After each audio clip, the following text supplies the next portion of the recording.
আমেরিকার মন্ত্রী Donald Trump, ইসরায়েলের মন্ত্রী নেতানিয়াহু, এই দুইজনে ইরানকে হামলা করতেছে।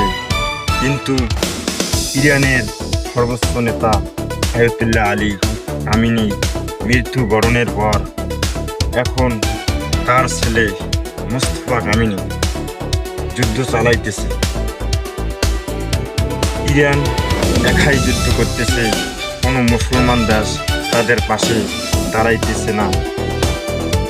ইরান পাল্টা হামলা করতেছে আমেরিকার ঘাঁটিগুলোতে, ইসরায়েলের ঘাঁটিগুলোতে।